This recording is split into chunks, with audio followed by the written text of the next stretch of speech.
Good morning, Friday, January 30th, 2026. And it is House Transportation Committee. And today, Ledge Council is back with us or to start the T-bill review. And so we moved off budgets for today and we're looking at T-bill, our first review of the T-bill language. We'll have the follow-up from the agency next week on their comments on each part of the bill, but today our Ledge Council is going to walk us through the T-bill for this year. Not a long walk. A long walk today. Long walk. Not yet. Well, That's right. that's a good. That's up to you guys. Partly, it's not a long walk. So, Damian, welcome back to committee, and we'll head through the T-bill when you're ready. Great.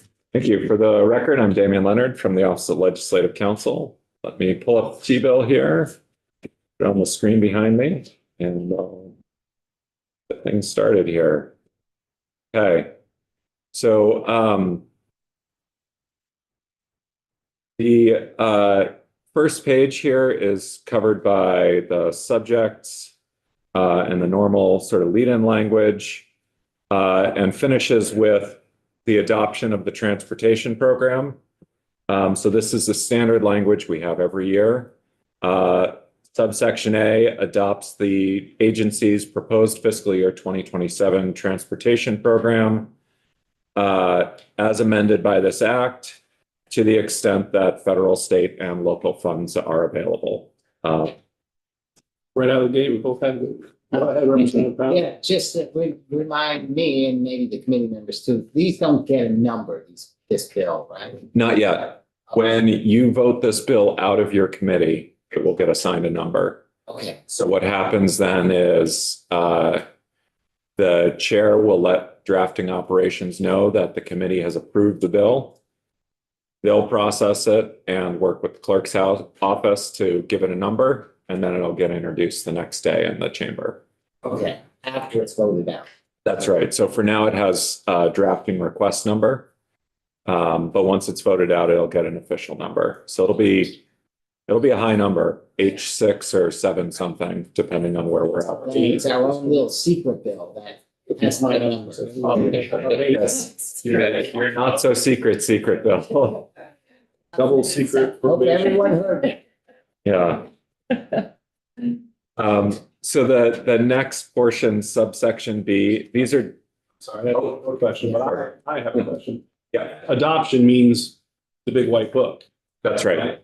Can you, and I don't think we've gotten there yet, but maybe the question will get tabled for later, but all of the changes that came through from what we heard about from the chief engineer and in the CFO of the agencies where they took out they didn't really take out programs, but they added a whole bunch of programs. Do we know that we haven't gone back in there yet. Do we know that they're all in there? Is that more of a JFO? That is something that I'll need to work with Logan and the agency on, just to confirm they're in there. If they're not, we'll be inserting sections between section 1 and section 2 to add them in and adjust numbers as necessary. It might be my perception from some of the testimony that perhaps there were adjustments all the way up through the building of the process of the budget and the bill that I haven't confirmed that. I'm restating that. I have not confirmed that the projects that are in this book to be adopted are all in there after the presentation from the governor's budget address and all. And I haven't had a chance to do that either. This is the language that the agency sent to me. I think it was late last week. And so that's got that language, but I don't know if there are additional changes that, usually as time goes on, we add and subtract from the language just to make those adjustments. But I'll follow up with Logan and Michelle and Jeremy Reed and Jana Morris to confirm that everything's in there. Thank you very much. All right. So the definitions in subsection B, what I did for purposes of this draft is I just cut and pasted the definitions from last year right into here. So standard definitions: agency is agency of transportation, what a candidate project is, what a development and evaluation project is, and these are definitions that are in every T-bill. Electric vehicle supply equipment, we may not need that one depending on what moves in this bill. I kept it, it was in last year's, so like I said, I just cut and pasted for purposes of starting. But this, there are a couple of these, like electric vehicle supply equipment and the mileage-based user fee. Depending on what you do this year, you may want to take them out before you vote the bill out. Front of book project, that's again a standard definition that's in every T-bill. Plug-in electric vehicle, battery electric vehicle, again, that's a definition that may stay or come out. Secretary, defined as the Secretary of Transportation, is standard. TIB funds is another standard definition. And then the table heading definitions here, as proposed, as amended, change, that is all standard every T-bill definition. So that's section 1. Any other questions on that? Okay. Okay. So section 2, this is a cleanup piece here. This comes out of last year in the budget, authority over the what's now called the Municipal Equipment and Vehicle Loan Fund, which was formerly the Municipal Heavy Equipment Loan Fund. Jurisdiction was transferred from the Transportation Board to the Treasurer's Office. The expectation when they put that in was that was going to trigger a repeal by law of the old Transportation Board rules. It was determined late last summer, early last fall, that it didn't meet the requirements to actually repeal by law because they hadn't put in words saying the rules are repealed. So this is repealing those rules because they're outdated. So it's the former rules of the Transportation Board for the Municipal Heavy Equipment Loan Fund, which are now being replaced by procedures that the Office of the Treasurer adopts for the Municipal Equipment and Vehicle Loan Fund. I see a couple of questions. Representative Burke? Yeah, so I'm just curious what the municipal equipment vehicle loan fund is. Is it something that municipalities can borrow from the agency of transportation? So from the Office of the Treasurer. Okay, My understanding is, yeah, it's a loan fund that allows municipal governments to borrow money to purchase heavy equipment for their highway departments. So not it's, to borrow vehicle. no, Okay, it's a fund that allows them to borrow money as necessary to make those purchases. Representative Pouch and then Representative Roy. So is this, I don't know anything about this. Is this just an option for towns? Because we buy equipment all the time. I don't remember. I think it's, The Treasurer's office for. well, so it just transferred to the Treasurer's Office last year. My understanding is it's an option for funds to finance this. I don't know a great deal about the program. We've pretty much hit the limit of my knowledge about the program at this point. So I would recommend, if you want additional testimony, to hear from the Treasurer's Office or the agency. I think I'd want that, particularly if I report on the bill with the city. Well, that's I what don't I have to report on it. You actually know about this. Folks, Yeah. Sorry. Representative Burke. Maybe they do. You can ask questions in a second. Couple comments there. I appreciate the heads up to the rest of the committee that we will report out the bill and we will be responsible for different sections. So that's an excellent preview of where we'll be in March, that Pay members attention. will have to, report certain sections. So that's a great heads up piece. I think if you're saying, I have several questions as well. Representative White is next, but if you're saying that we're not, wouldn't be good to ask you, but we'll go from there. But I appreciate the heads up. Why don't I go to Representative White and then I'll ask more after that if I. Yeah, I can speak to the rulemaking issue, which is essentially that there is a process when you transfer rulemaking authority or you discontinue a program to repeal rules. by law. So instead of having the agency go through the process to repeal the rules, which is a multi-month administrative process that ends at LCAR, and then the repeal of the rule gets filed with the Secretary of State, we can do it, saving the agencies that administrative work through legislation. The thought when this went into the budget last year was that the treasurer's office had come in with proposed language, thinking that they would, by clarifying the language on the transfer, it would also repeal the rules. When that came up over the summer, so I'm counsel for, or was counsel for LCAR until about a month ago. And I reviewed the language with the Secretary of State's office last summer. We determined that it did not actually meet the requirements for repeal by legislation. And so this is put in to address that, because the Transportation Board no longer administers that fund. And so they want to get rid of the rules. When did that change happen? So my understanding is that, And how? Did the statute happen and what? so the statutory change was in last year's big bill. It never came here. Never came here. So I was actually unaware of it until the letter came in to the Secretary of State's office, and they looped us in here at LCAR. And then we looked at it, and between their counsel and myself, we determined that it hadn't met the requirements. And so that clarification was needed to either transfer the rules or repeal them. And the clarification was to repeal. So it passed in the big bill in 2025. That's my understanding, yeah. Well, we'll get to that. I'm sorry. I just want to make sure. So we haven't seen this before. We haven't seen anything about this before. Yeah, it was something that I didn't know about until Requested it be added. That you're saying this treasurer's office. Treasurer's office And added the language. And then it came to, so it ends up to here. Well, so, yeah, the conversation with the Transportation Board is within the agency, and they don't want the rules on the books anymore if they're not administering the fund. Board asked for this to be in here. Yes, that's my understanding, is this request from the T-Board. The request to get the language in the big bill last year, I believe, came from the Treasurer's office. So.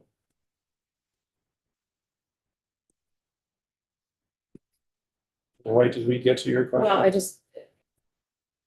Damien may not be able to answer this, but just on that municipal equipment and vehicle loan fund, is that at all associated with the TIB fund or that's? It's a separate fund.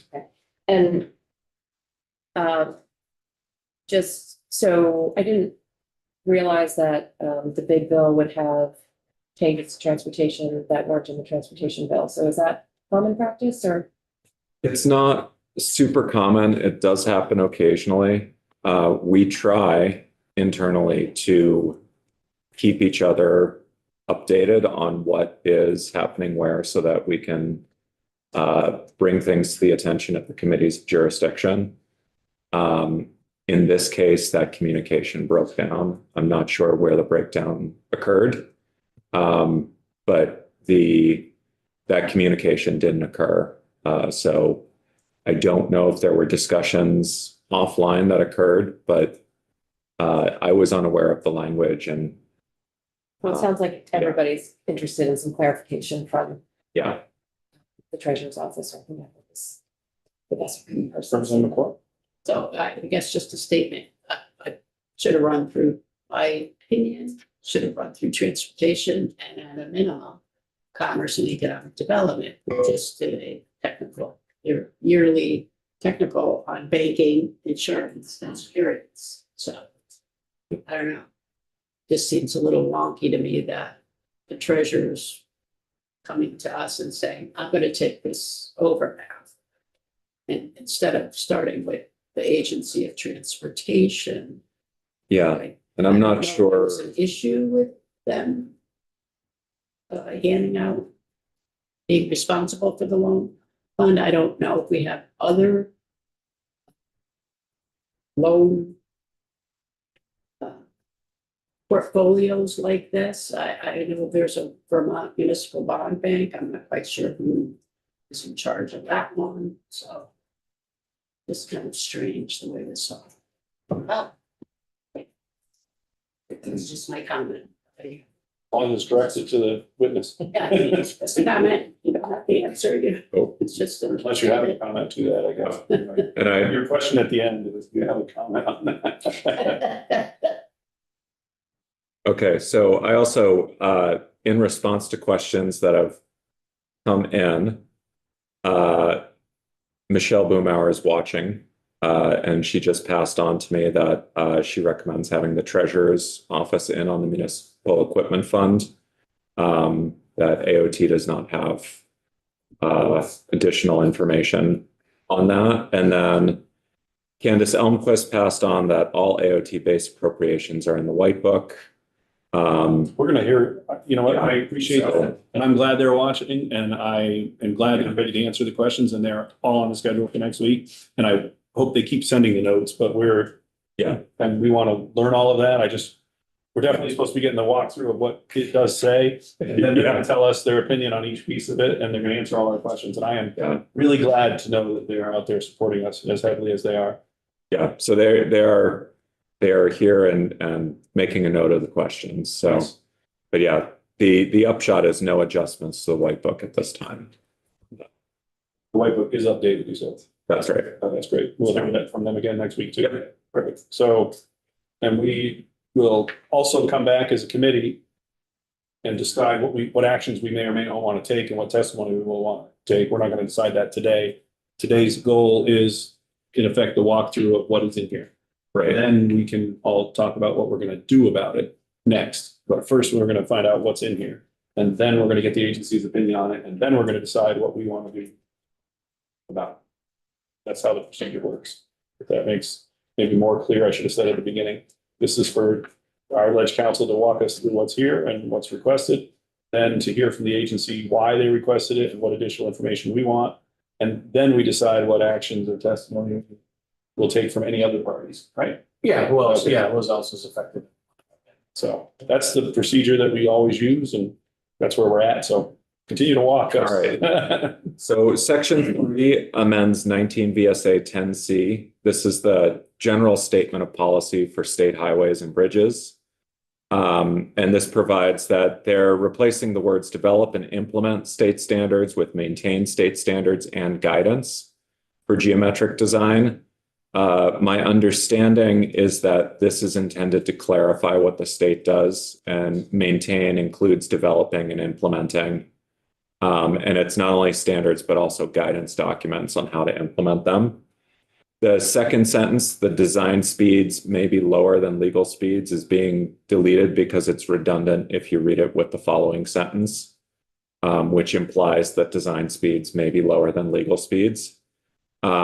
And then clarifies that if appropriate warning signs, signals, and markings are used as provided pursuant to our law, which implements the Manual on Uniform Traffic Control Devices, or MUTSID, which are the federal standards for road safety signage. And so this is just intended to clarify the existing law and make it a little bit tighter in terms of what an appropriate warning would be. Are there questions about that? Oh, see one. Anyway, Yeah, I'm a little confused about this, Damien. So is this saying that design speeds, like speeds can be lower in areas when there's design going on, or is it No, saying- so imagine a highway that's a 55-mile-an-hour highway, Mhm. but then it has a tight curve where the speed has to drop. So even though the legal speed on the highway is 55, what you would do is you'd have warning signs coming in saying, warning, curve, 35 mile per hour, and you might have chevrons pointing through the curve, et cetera, depending on the design. That's what this is addressing. It's when you get to a portion of the roadway that, for whatever reason, the speed needs to drop because of the conditions on the roadway or the geometry of the roadway versus this sort of legal speed for that type of highway. And this is something that the agency is able to determine, not say Yeah. a municipality if it's coming through there. Right, this is a traffic engineering determination. It could also be, there could also be determinations because of density or other safety issues there. So, but in these cases, and this is for agency projects, there will be standards and guidance around this. And so it could be geometric issues. It could be other issues that require a slower speed. School zones are another great example of when there may be a slower speed required at certain times of day, et cetera. Thank you. And I'm assuming that's provided pursuant to, that those are the sign standards, whatever that acronym. It's what what adopts the MUTCD or the MUTCD into state statute. And that is, I've read parts of it, but it's hundreds of pages of detailed engineering guidance that can be implemented. And that's what, when a traffic engineer is laying out how the project is going to be built and what the speeds will be, et cetera, that's one of their main references. And it's what standardizes highway design across the country, or one of the things. So. Okay. All right, other questions? All right, so section 4 addresses agency of transportation duties. 19 VSA section 10. This is addressing bonding. And so if we go here, the changes on line 3 are really just stylistic changes. I'm trying to get away from some of this old passive legalese language. The substantive changes occur further down on lines 12 through 16 of the page. And the main change here is that we're increasing the threshold below which the secretary can waive the bonding requirement for contracts. So contracts below $250,000, the secretary may waive the bonding requirement for state contracts. And generally, your bonding contracts to ensure that they're completed, that subcontractors are paid, et cetera. Why does it seem like deja vu? I thought we Yeah. did this. That was my question too. Good question. I'm not sure the last time this was updated. That had been fairly recently, because I thought we. Yeah. Something on this. Yeah. Similar anyways. Yeah. Yeah, that would be a good question for the agency, and it's also something I can look into. It just seems so familiar, but could be wrong. It was just the amount. It's like the announcement change. Yeah. I think The other thing too is there are other areas of state statute where we have contractual minimums for certain things to kick in. So it could have been bonding. It could have also been other factors like around like Davis-Bacon wages, et cetera. So, but I'm happy to follow up. Definitely bonding or whatever. Yeah. Could have been a different section, yeah. But yeah, it'd be worth just hearing from the agency when they're in on the last time this was updated, and I'll also check back on our statutory history. The other piece that this adds. This amount, this was asked by the agency. Yes. It's not necessarily related to this, but you said something about potential consistency with other parts of the state or not other requirements in the state that do ask or give this leeway to other secretaries and whatnot, or? No, what I was implying is there are other sections that may impact transportation that have dollar thresholds. So areas where certain requirements kick in around wages and benefits and other evaluations. I'm not an expert on contracting, so I don't want to get out in front of my skis here. But that I was just thinking that may be something that you're remembering too, if that's come up in recent years. The The other substantive change in this section, and we'll see these repeated in the next section as well, is that during an emergency event, the secretary may, in the secretary's discretion, waive the bonding requirements for immediate temporary stabilization work related to public safety or state infrastructure. But that permanent work would continue to be subject to the requirements.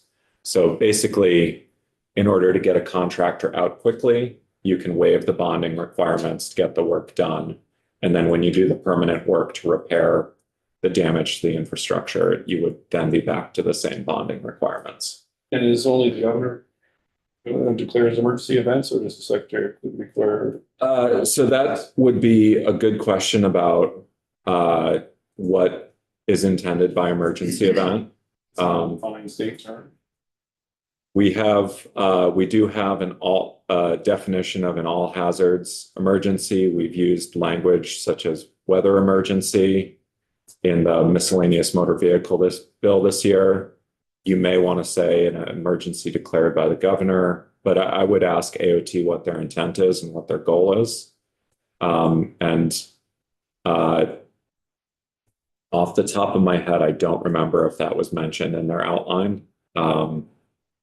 So I can look to see, but that might be a better discussion point with them. Well, I was thinking more from the perspective within the statutes, I guess, is. We do have some Emergency event, definitions. Weather related storm thing, or is this headed towards emergency management, government, statewide? So yes, I guess if there's clarity or consistency without Yeah, declaring them and whatnot, and that's sort of what I'm not sure what's else is out there. Yeah.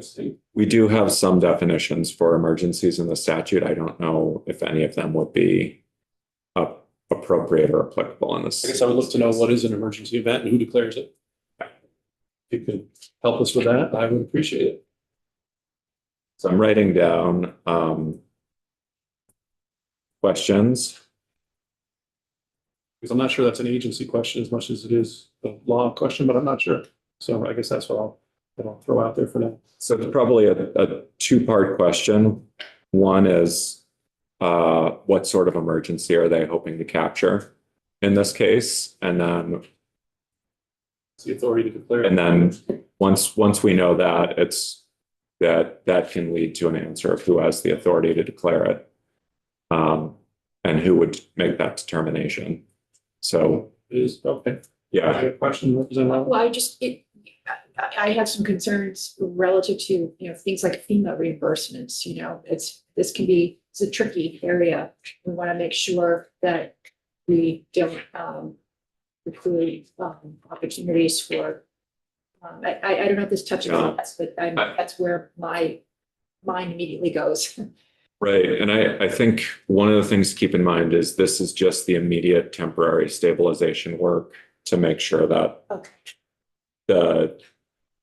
the situation doesn't deteriorate, as I understand it, not the permanent repair work that would go into that. So that may, That's right.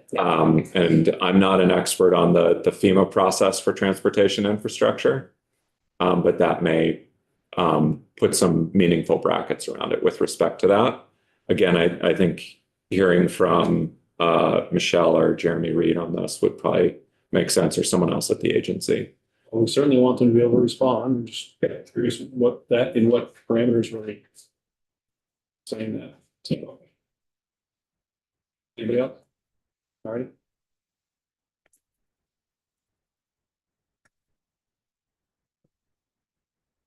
So in the next section, or subdivision 9, same changes. These are surety bonds, which are related to the payment of claims against the contractor.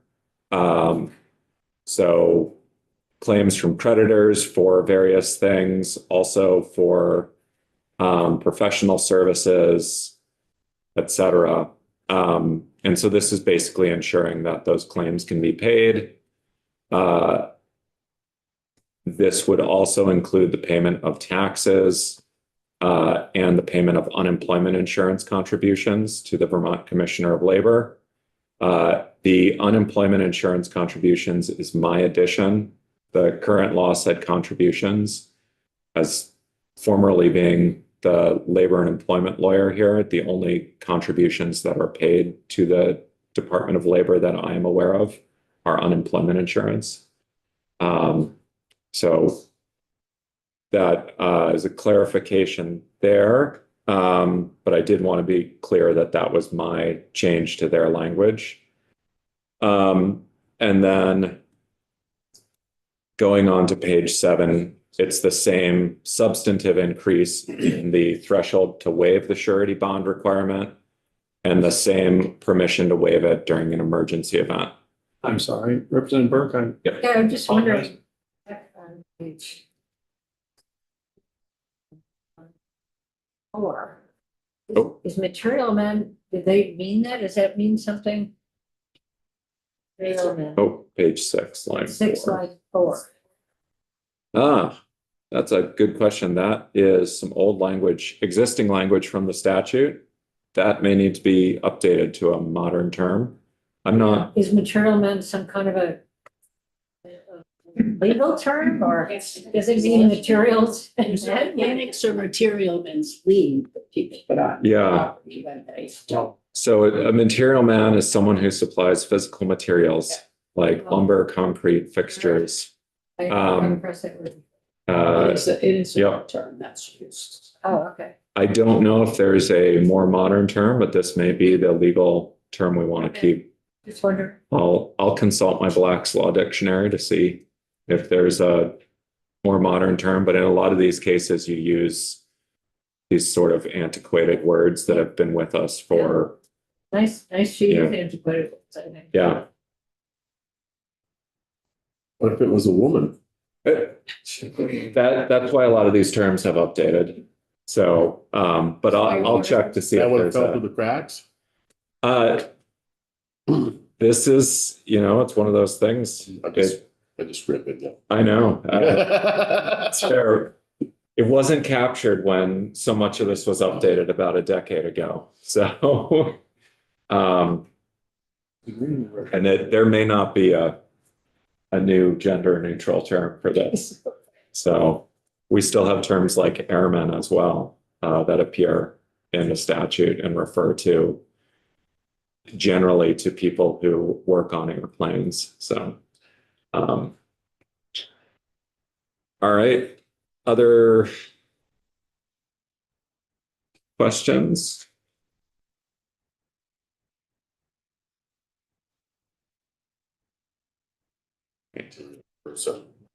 Representative what? I guess so just looking at the requirements of vendors who are working for the AOT and that they pay taxes, pay unemployment insurance. They also paying into the child care fund, like does that go through the Department of Labor? Is that something that is required of employers? That goes, trying to remember, I believe that goes through the Department of Taxes. But I'll have to double check. It's been a few years since I looked at that. I'm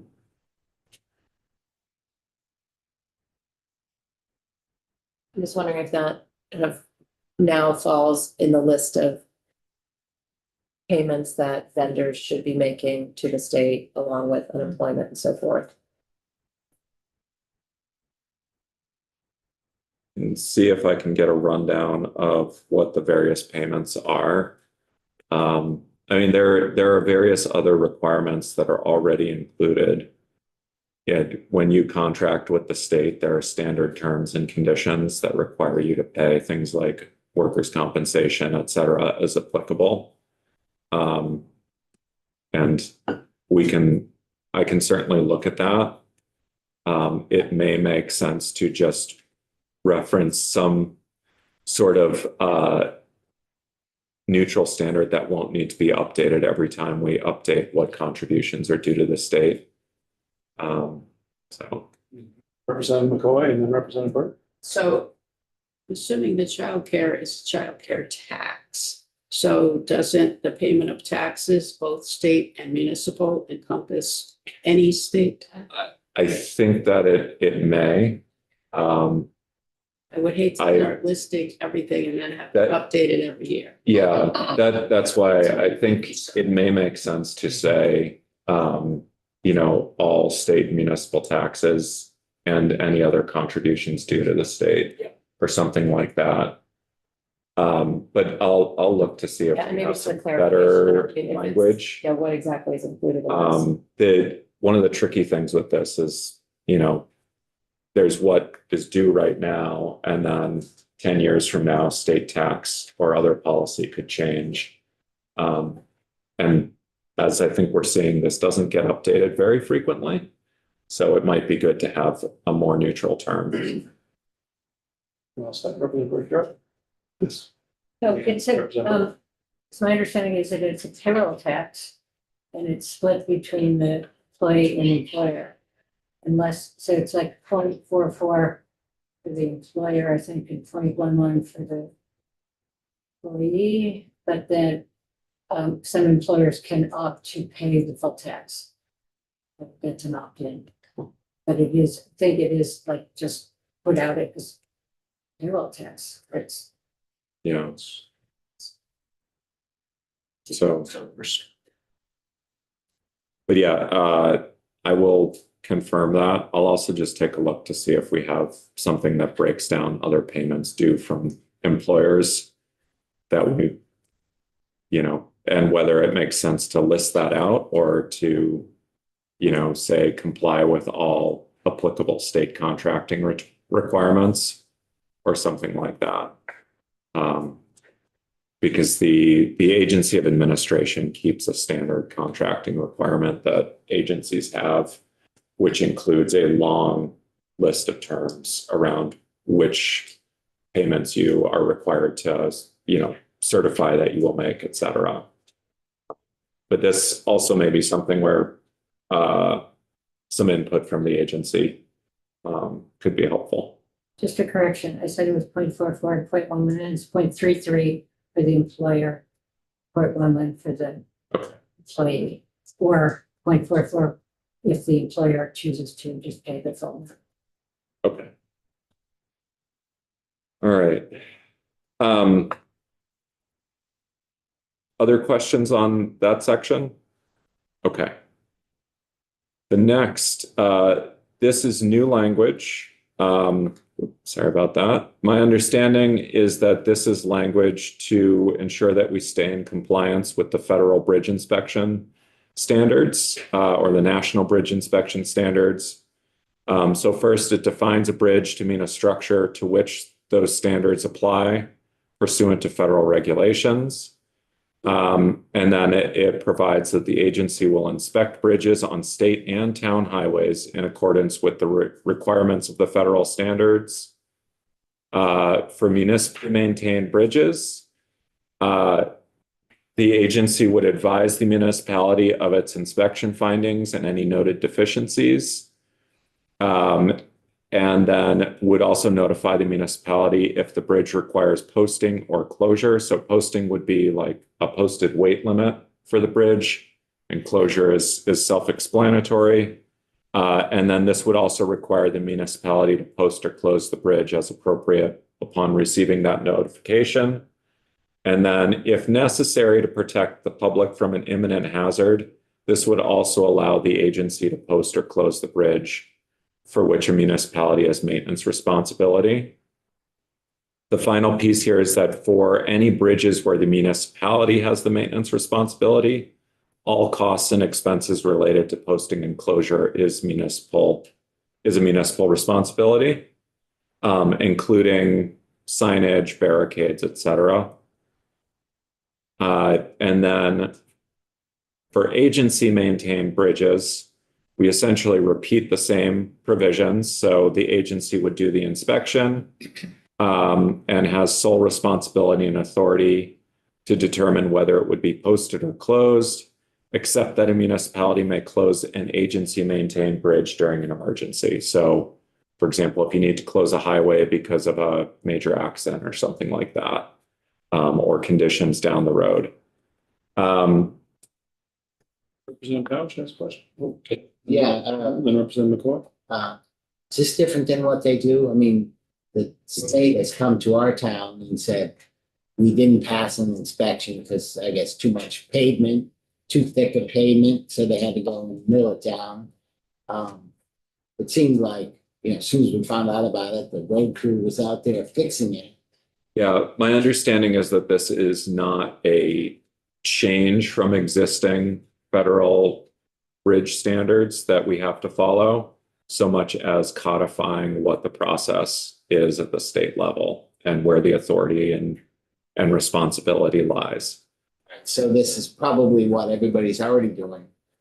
That's my understanding, is that this is not changed at the federal level, but we are recording it to ensure that we're clear about responsibilities and authority with respect to this program in Vermont. Thinking, it might be good to get the LCT just sort of say, yes. That's, what we're doing. It's not something new. It seems appropriate. Representative Nicole? So this is exactly what we're doing as in a town-owned bridge. I mean, So this is exactly how we handled it. The state came in and said, you need to close the bridge. We had to put signs up to say the bridge is closed until it was repaired by the municipality. And then it was then open after the state came in and inspected again. They said, well, you can open it for 1 lane, 8-ton limit. So those signs were purchased by the municipality and posted, and we did all of that. My question here, so for me, this language is fine. So that's what has been happening, I'm assuming, in every municipality. But my question is, we post the bridge for 8-ton limit and 18 wheelers loaded with stuff are going over the bridge. Are they subject to a civil penalty of 1,000, not the town or the agency of transportation? there is The a, person actually not violating posting. there is a separate provision in law that addresses violating bridge weight limits and size limits. So what does this mean? That you have This to is- see, what page am I at? Yeah, A 9C, enforcement. Page 9. On page 9, number C. This is correct. Enforcement and penalties in addition to any other penalties provided by law, a person that violates a bridge posting. oh, or yep, no, closure you're by right, the- Okay.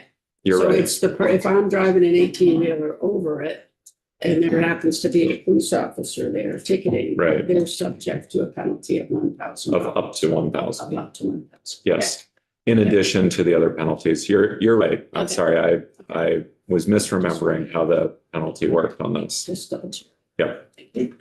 So Wouldn't there be a penalty somewhere in the law already for this? there is, there is an overweight penalty. Let me It's just, not a penalty for a restriction for violating a restriction. I don't know that there is. I can double check that, but I'm not, off the top of my head, I cannot think of one. I am familiar with the overweight penalty, but I'm going to make a note to just check to make sure there isn't. Adding to your homework, I guess. is That's fine. What exists today and, so I guess what I'm hearing from the question is, right now, if you violate a posting, if they say the weight limit's been reduced because of the condition of the bridge, there may or may not be an actual penalty right now for doing that, only for actually going over the weight. That would be interesting, certainly a loophole we want to look at. Well, that's my point, like, what's the harm in the 18-wheeler going on? Like, if they're not gonna get penalized for going over a bridge that's posted 8 tons. I think it's one thing for an overweight permit. If they didn't have that to go over a road, but a bridge is different. Yeah, that's what we're. It's posted 8 tons for a reason because of the structure of it Yeah, so there, falling into the river. Maybe a fine for that. Yeah, there is a penalty for violating a posting of a highway. So a section of highway that's posted for a travel restriction, there is a penalty in 19 VSA 1110. And then trying to remember which section has the bridge overweight penalties, but We don't, I say, yeah. we don't need to know right now, but we need to know. We will need to have you, when you're back for other things, we'll make sure we're gonna have to revisit that. And I'm pretty sure I can imagine we're going to hear more testimony on this. So this one's pretty straightforward in terms Yeah. of knowing that we will want to hear more, not that it's straightforward. And I'll put together a quick list that I can share with you, either just verbally or in writing, of the penalties that we have for violating weight, height, width, and posting restrictions. Posting, or restricted posting, or whatever, bridge posting. Okay. Was there another hand up? Okay. All right. So one other difference on the state agency maintained bridges is if the municipality becomes aware of deficiencies or structural conditions that could impact the agency's determination of whether to post or close it, they're supposed to promptly notify the agency. So it's just sort of the flip. They don't have inspection responsibility, but if they become aware of something, then they would promptly notify the agency so the agency could take action. And then agency is responsible for the costs on agency maintained bridges. And as Representative McCoy mentioned, there is a penalty of $1,000 for violating a posting or closure, or up to $1,000.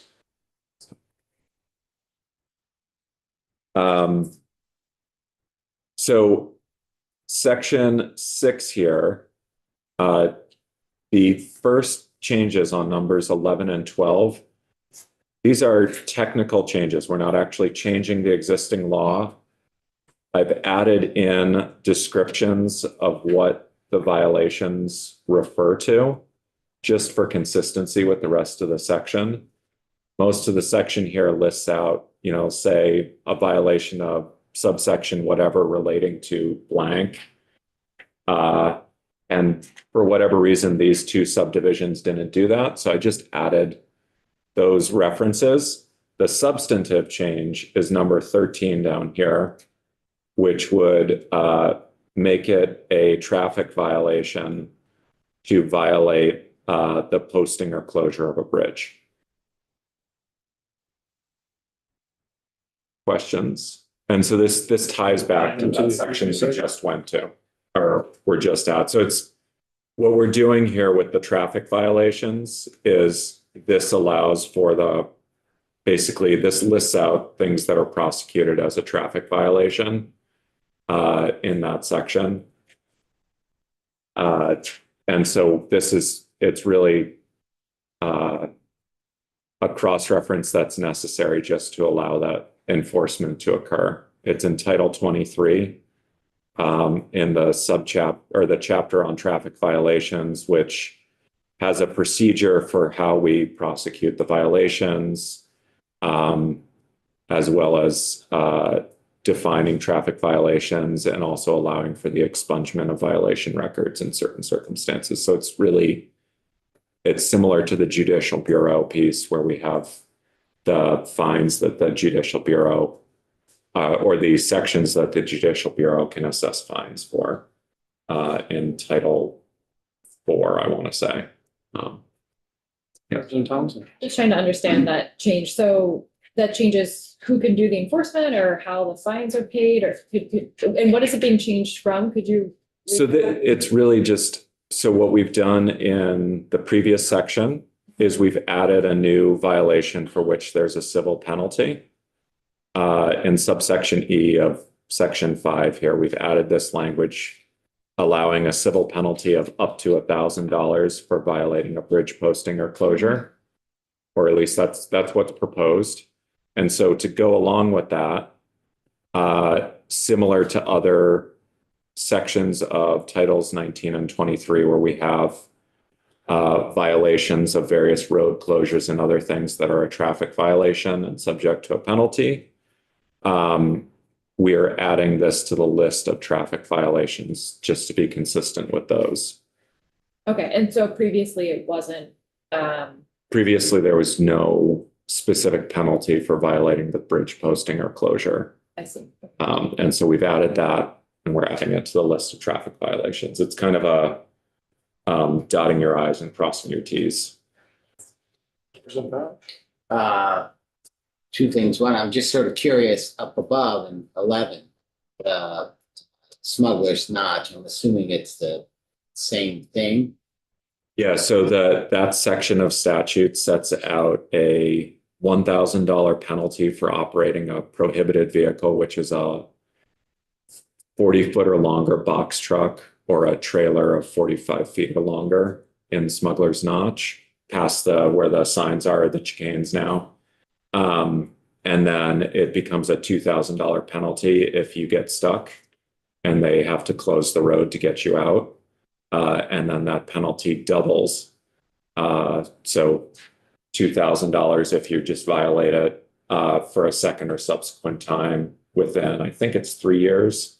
And then $4,000 if you get stuck a second or subsequent time within 4 years. Thanks. I'd just like to say I had Smuggler's Notch on my bingo card for today, so that we talked about it today. That's good. Regularly. Yeah. Do you earn anything from this? Yeah. Oh. We'll see at the end. He's a Who's got it the lobbyist. most. I don't We've had it know. twice Representatives. already. This is for monetary gain. Oh dear. Bragging rights. Representative White and then Keiser and then Lally. We got a whole queue. for Okay, this. so at traffic violations, so we're looking at use of a closed bridge or a signed bridge. Smugglers going through smugglers not to be, so this language is new. We didn't have language Yeah. specific to smugglers not in the past, but now this is one of the examples of a traffic violation. In addition to using a closed bridge or going on a railroad crossing. Yeah, so there are a variety of different traffic violations. So any provision of Title 23 for which there's no imprisonment term and the penalty is no more than $1,000 is a traffic violation.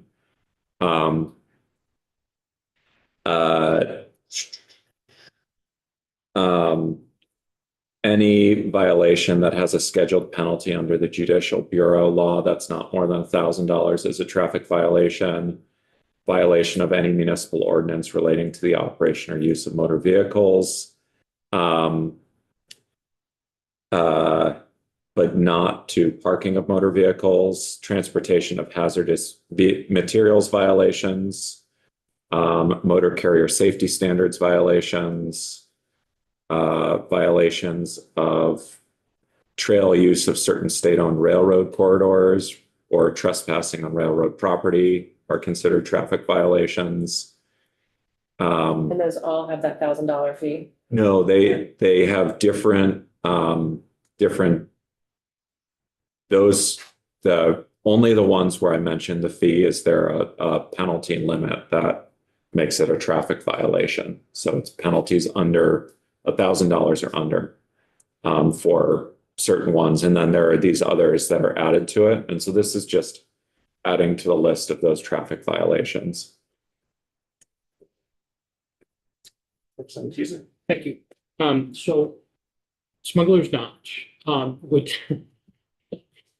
is there any, what would be the ramifications if we increased it to $10,000?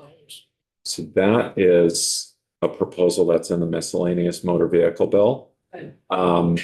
The penalty amount for Smuggler's Notch is not does not affect whether it's a traffic violation or not. One of the things I'm looking at for the Senate right now on that is whether we have an issue with the penalty being disproportionate to the violation itself, and just making sure that we don't have any constitutional issues around the level of the penalty if you increased it to say $10,000 and $20,000, which is the proposal that the DMV has put in, and which if it makes it through the Senate, you will see in a few months. Or perhaps if it doesn't, DMV will ask you to put it back in. So, but yeah, so that there's probably more discussion around that too. My understanding is that since the chicanes have gone in place, we've only had an average of 1 violation a year. So was it 2 total rather than the 6 or 7 per year that we were having prior to that. So there's also this discussion about, mitigation and other things that's been happening on the other side. We pick up our T-fund, yeah. That's right. There you go. There was a lot of emphasis downstairs from the DMV that this is not intended to be a revenue generator. Well, Just- to offset some, the chicanes, they call them, is that what it is? It's a chicane, yeah. I mean, all the effort that goes in to try to maintain that, it seems rather inexpensive fine for $2,000 or $3,000, whatever that is.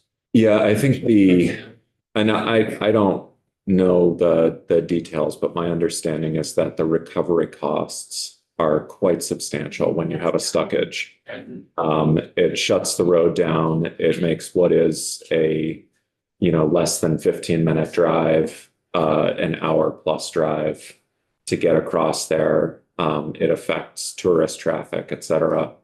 Plus it requires emergency response, specialized towing, and it can take quite some time to pull the truck out once it gets stuck. Yeah. So we're adding this to the list of traffic violations. Yes. Currently, what is it? If it's not a traffic violation. Currently, there isn't a penalty. The penalty is brand new language added in the So if prior somebody gets section. stuck on the notch. I thought Oh, no, no. something- Oh, no, I'm sorry. I misunderstood. Okay.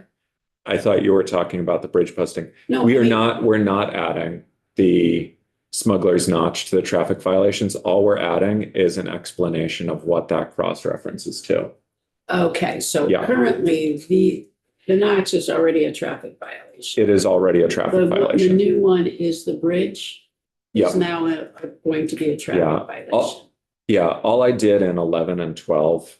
So because there was an or in 11, I had to include those to strike the or and add it in a new place. Okay, And what I did there is because there was no explanation for those subsection, what those cross references were to, like there is in the rest of the section, I added the explanation so that someone who's reading this doesn't go, well, what in the world is 1006 BB referring to? Now they know, like, oh, okay, this is taking a truck into Smuggler's Notch. okay.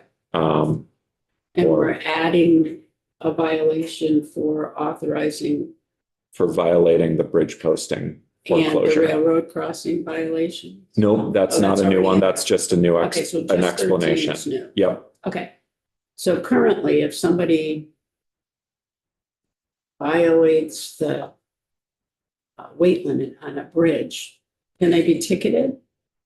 Yeah, so currently with the, What, like, okay, now it's a traffic violation, And- it's a different. so this is what I need to look into is what the restriction is. So I think currently we allow municipalities to post their bridges with respect to weight, height, and length, and you did that a couple of years ago.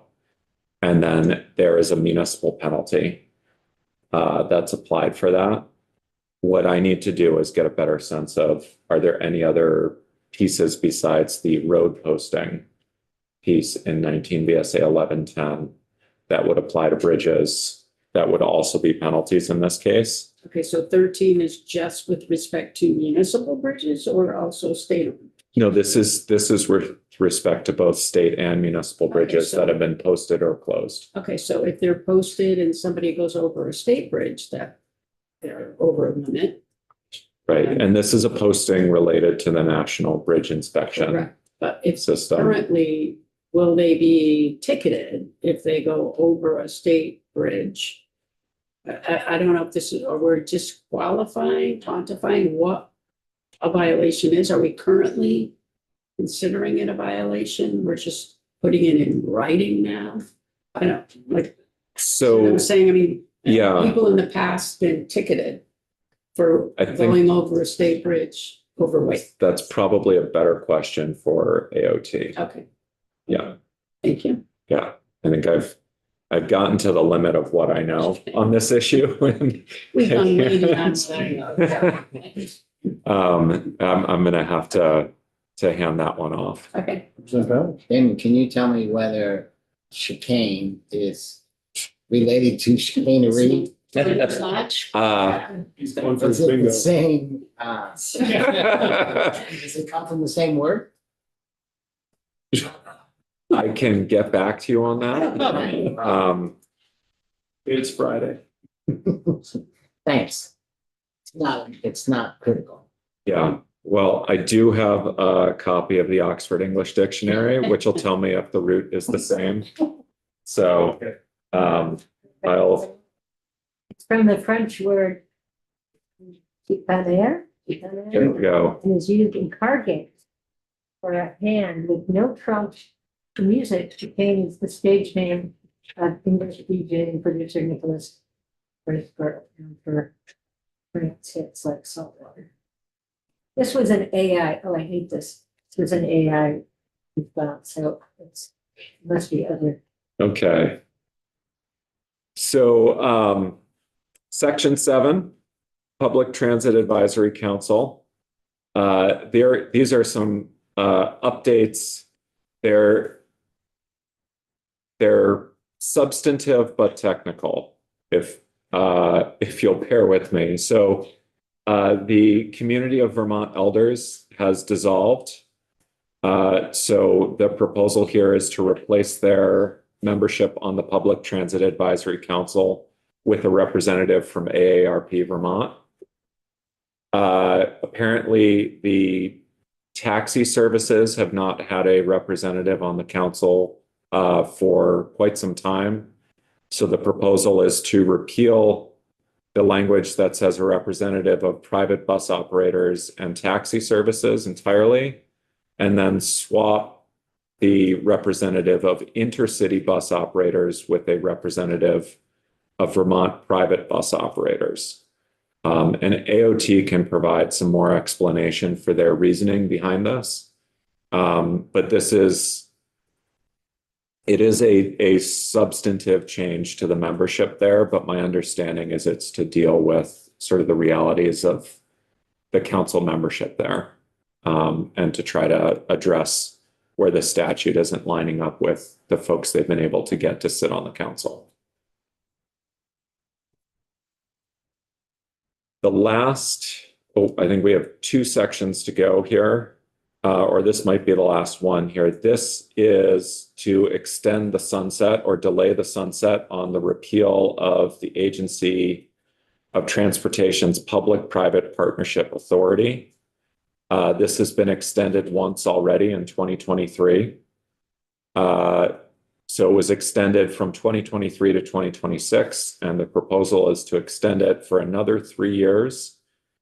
Because my understanding is that there's potential for another public-private partnership up on the northern border, which again, the agency can provide more information on the opportunity there, but they need the authority to enter into a public-private partnership. And they can speak more to what's been accomplished with this authority leading up to now and what they're looking to do with this authority in the next 3 years. So they've accomplished anything. This might be the first one. My understanding is the exit 7 welcome. Fields. Yeah, the Maple Fields there, that was public-private. I know there's.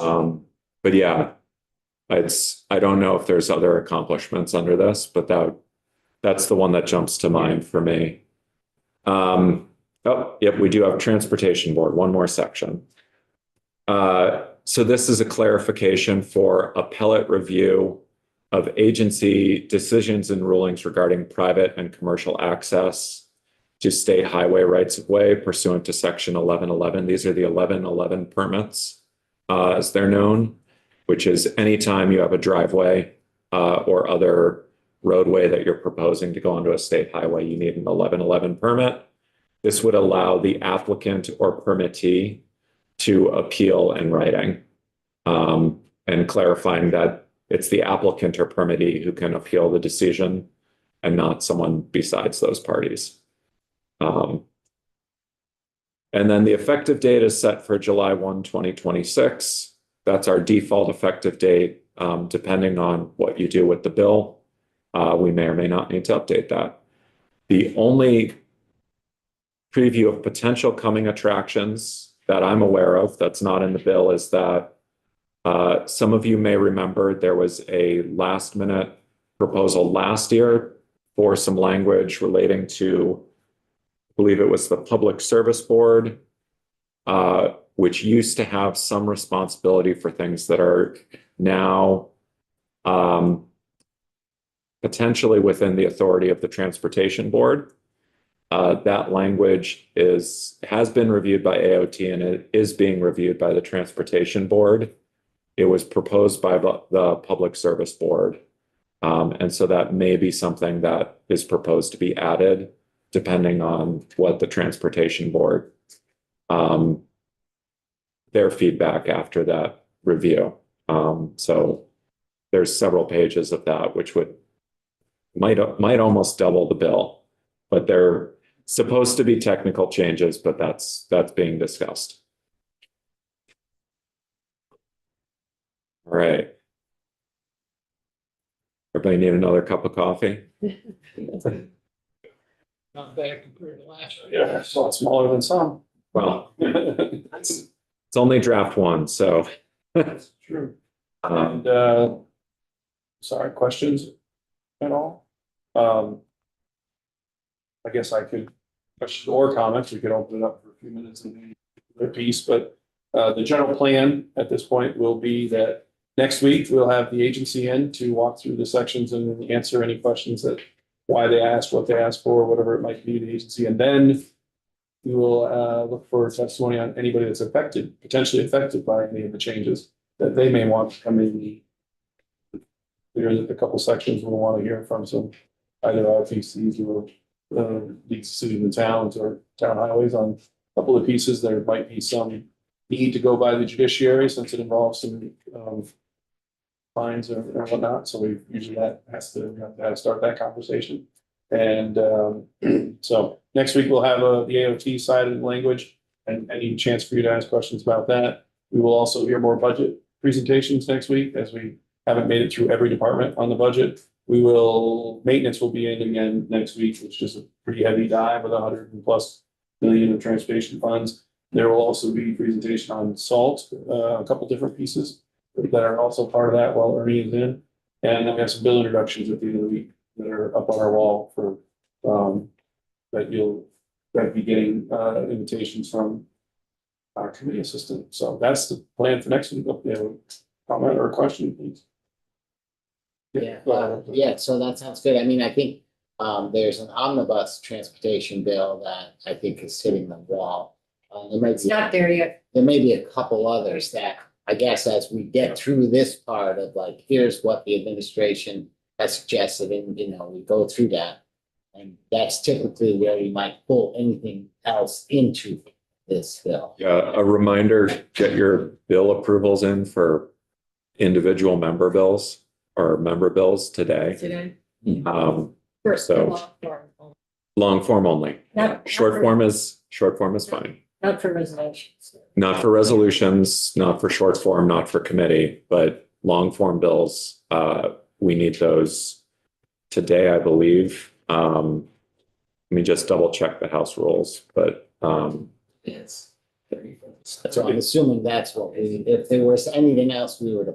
As we get past the budget and the language that exists, if you have something on the wall, I would suggest that you're interested in, or that you've sponsored, or whatever piece it may be, you would Yeah.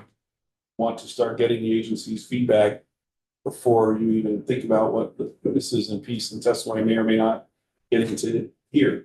But that would be my suggestion, there. I'm sorry. No, that's okay, yeah. What else? Perfect. Yeah. Representative Burke, yeah.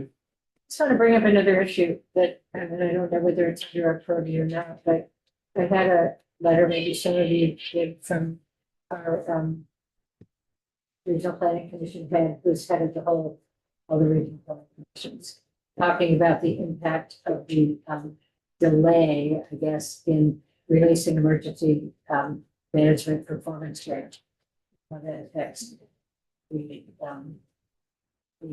kind of emergency action. He's written this to the chairs of government operations, and maybe that's the purview, but I just wanted to bring it up as something that could impact, transportation infrastructure and emergency work. That that's something I can talk to Michelle about. You did say emergency performance grants. Emergency, what is it called? Emergency management performance grant funding. Okay. I'm not familiar with that. Yeah. FEMA's We have some delay resources to check releasing, these out. it's a delay. By FEMA. Oh, not FEMA that. delay in Okay. releasing emergency management performance grants. And how that would impact their ability to do any kind of emergency planning. And supporting execution projects and the state hazard mitigation plan, a lot of different impacts. So I don't know whether this touches on this at all, but we can find out. Well, that hits it right. Did you It's see where there federal money, was so several we don't billions have any- released yesterday? To FEMA? FEMA released several billions of dollars, Oh. and we were included in Oh, that. well, maybe this is it. I don't know, this was written a couple days ago. Yeah, this was last night. Yeah, great, Yeah, really. good news. Anybody have any other questions related to the T-bill piece and the schedule for next week? Damon, good to have you back in the committee again, and thank you very much. And we are adjourned.